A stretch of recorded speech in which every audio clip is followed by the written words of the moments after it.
বাংলাদেশে ওসমান হাদিকে গুলি করে হত্যা করে।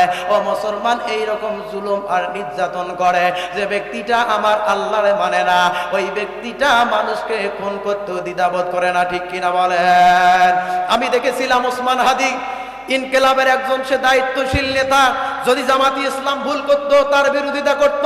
বিএনপির ভাইরা, আওয়ামী লীগের ভাইরা, যত দলের মানুষ নেতারা আছেন এখানে যারা ভুল করত তাদেরকে সে ধরিয়ে দিত, ভুলগুলোর সমাধান দিত, তাদের বিরুদ্ধে রুখে দাঁড়াতো।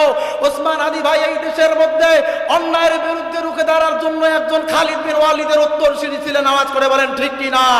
সেই আসামি ওসমান হাদি ভাইকে গুলি করে হত্যা করার চেষ্টা করে দেশ থেকে বেরিয়ে গেল। ডাক্তার ইউনূসের কাছে আমাদের জোর দাবি থাকবে, যারা হত্যার সঙ্গে জড়িত আছে, যে দলের লোক হোক না কেন, তার আইনের আওতায় এনে ফাঁসি দেওয়া লাগবে। কারা কারা দেখতে চান হাত তুলে আমার আল্লাহকে দেখা যায়।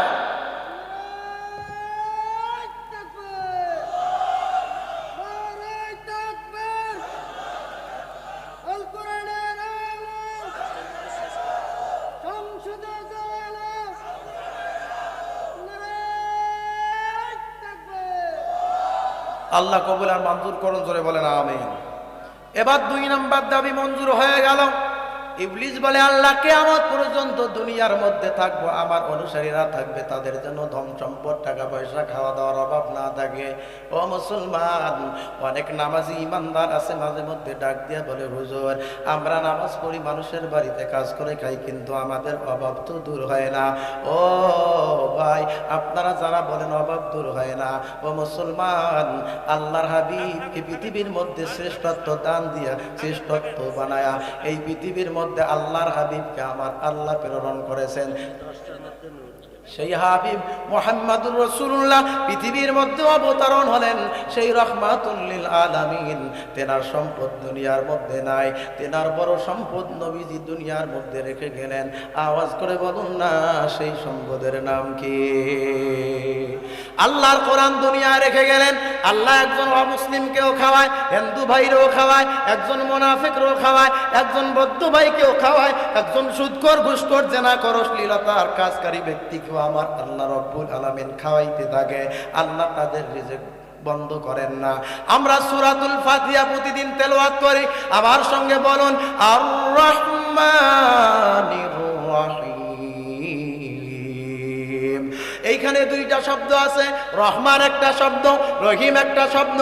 মুসলমানরা, মুফাসসিরিন ইকরাম বলেন, রহমান তো ওই আল্লাহর নাম, যে ব্যক্তি আমার আল্লাহরে ডাকে, যে ব্যক্তি আমার আল্লাহরে ডাকে না।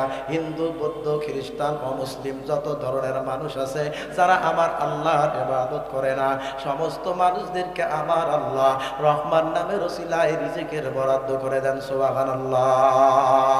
আর রহিম তাকেই বলা হয়। মুফাসসিরিন ইকরাম বলেন, রহিম তো ওই আল্লাহর নাম, শুধুমাত্র কেবলমাত্র যে মানুষগুলো আল্লাহ পাক রব্বুল আলামিনকে খুশি এবং রাজি করার জন্য জীবন পরিচালনা করে, কেবলমাত্র শুধুমাত্র আমার আল্লাহ রব্বুল আলামিন তাদের জন্য হলো রহিম, তাদের জন্য হলো রহিম।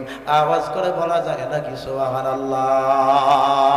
3টা দাবি যখন মঞ্জুর হয়ে গেল, ইবলিস আল্লাহর সামনে দাঁড়ায়া বললেন, ক্বালা ফাবিইজ্জাতিকা লাউগিয়ান্নাহুম আজমাইন।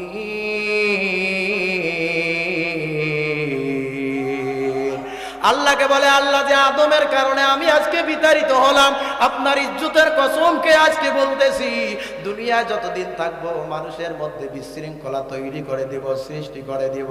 আল্লাহ, আমি আদমকে ধ্বংস করে দিব, মানব জাতিকে ধ্বংস করে দিব। তবু আল্লাহ আজকে আপনার সামনে আমি এই ওয়াদা করতে চাই, আপনার যারা প্রকৃত ইবাদত গুজারকারী বান্দা হবে, সত্যি আমি আল্লাহকে রব হিসাবে মেনে নিবে, ওই ব্যক্তিকে আমি শয়তান আর ধোঁকা দিতে যাব না। সুবহানাল্লাহ। তখন ইবলিস বলল, ইল্লা ইবাদাকা মিনহুমুল মুখলাসিন।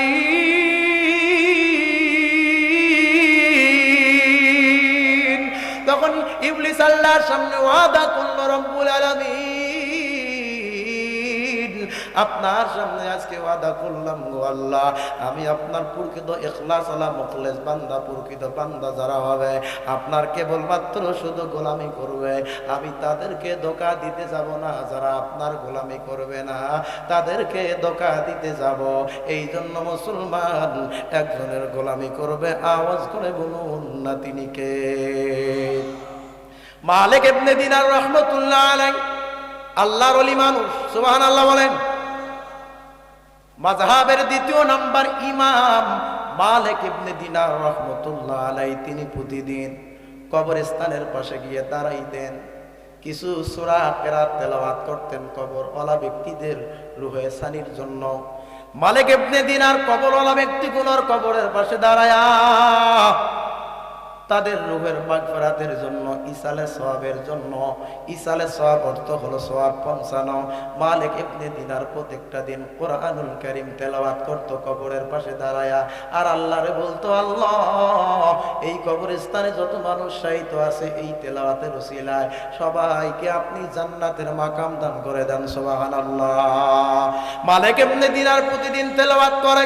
একদিন মালিক ইবনে দিনার রাহমাতুল্লাহ আলাইহি চক্ষুটা বন্ধ করে দিয়া মালিকের স্মরণ করার পরে আল্লাহর ওলি মানুষ তিনি কবরস্থানের দিকে লক্ষ্য করে দেখে তিনি যে প্রতিদিন ইসালে সওয়াব করে কবরের পাশে দাঁড়ায়া কোরআনুল কারীম তেলাওয়াত করে। মালিক ইবনে দিনার চক্ষুটা বন্ধ করে তিনি দেখতে চাচ্ছেন যে আমার নেকিগুলো কিভাবে বন্টন হয়ে যায়। মালিক ইবনে দিনার রাহমাতুল্লাহ আলাইহি তিনি বলেন, আমি আমার চক্ষুকে বন্ধ করে দেখি কবরওয়ালা ব্যক্তির সমস্ত কবরওয়ালা রূহগুলো আমার সামনে উপস্থিত হয়, আমার নেকিগুলো সবাই নিয়ে নিয়ে তাদের যথাযথ স্থানে পৌঁছায় যাচ্ছে, সুবহানাল্লাহ।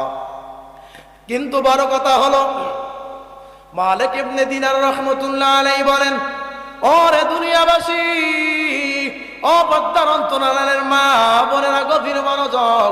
মালিক ইবনে দিনার রাহমাতুল্লাহ আলাইহি তিনি দেখতে পায় তেনার ইসালে সওয়াব আর তেলাওয়াতের কারণে এই নেকিগুলো কবরওয়ালা ব্যক্তিগুলোর কবর থেকে রূহ এসে নেকিগুলো নিয়ে যায়, কিন্তু একজন মহিলা মানুষ তিনি তার কবর থেকে উঠে না, তিনি তার কবর থেকে উদিত হয় না, উঠে না, নেকি নেওয়ার জন্য আসে না। মালিক ইবনে দিনার একটু এই ব্যাপারে চিন্তিত ছিলেন, মনে মনে ভাবেন এই মহিলাকে আমার নেকি নেওয়ার জন্য সবাই কাছে আসে, কিন্তু এই মহিলা আসে না কেন?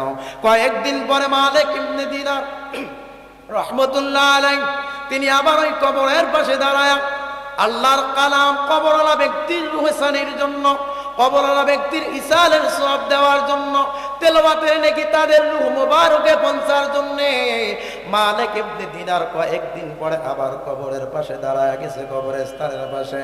মালিক ইবনে দিনার রাহমাতুল্লাহ আলাইহি বলেন, আমি লক্ষ্য করে দেখি যে মহিলাটা নেকি নেওয়ার জন্য আসতো না, সেই মহিলাটা আজকে সবার আগে নেকি নেওয়ার জন্য আমি মালিক ইবনে দিনারের সামনে হাজির হয়ে গেছে, সুবহানাল্লাহ। আওয়াজ করে বলুন না সুবহানাল্লাহ। দুহাত তুলে বলেন আল্লাহু আকবার। মালিক ইবনে দিনার ওই মাকে জিজ্ঞাসা করলো, মা আমি প্রতিদিন যখন কবরস্থানের পাশে দাঁড়ায় ইসালে সওয়াব করে কোরআন তেলাওয়াত করি, এই নেকিগুলো নেওয়ার জন্য কবরওয়ালা রূহগুলো আমার সামনে এসে হাজির হয়, ও মা আমি আপনারে দেখতে পাই, আপনি কবর থেকে উঠেন না। ও মা আজকে কেন জানি আপনি আমার সামনে উঠে আসলেন, কারণটা কি? ওই মা ডাক দিয়া বলে, ও হুজুর আপনি জানলে বড় অবাক হয়ে যাবেন, আমি কেন আমার কবর থেকে উঠে নেকি নেওয়ার জন্য আপনার কাছে আসি নাই হুজুর।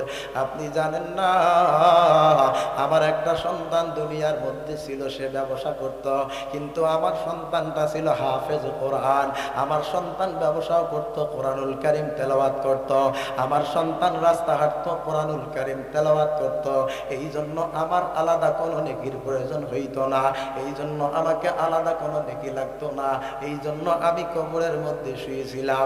আজকে কয়েকদিন আগে গো হুজুর আমার হাফেজে কোরআন সন্তানটা ব্যবসা করত, প্রতিদিন যার তেলাওয়াতের কারণে কবরের মধ্যে শুয়ে যার সওয়াব ভোগ করে জান্নাতের নিয়ামত খাইতাম, কিন্তু আমার ওই হাফেজে কোরআন সন্তানটা আজ থেকে প্রায় কয়েকদিন আগে দুনিয়া থেকে বিদায় নিয়ে চলে যায়। ও হুজুর আমার সন্তান তো আর কোরআনুল কারীম তেলাওয়াত করে না। নবী ও হুজুর, যেহেতু আমার সন্তান কোরআন তেলাওয়াত করে না, আর নেকিও আমার কবরে আসে না, সন্তানও মারা গেছে, আমার নেকির দরজাটাও বন্ধ হয়েছে হুজুর। এই জন্য আজকে নেকি নেওয়ার জন্য আপনার সামনে হাজির হয়েছি। আওয়াজ করে বলুন না সুবহানাল্লাহ।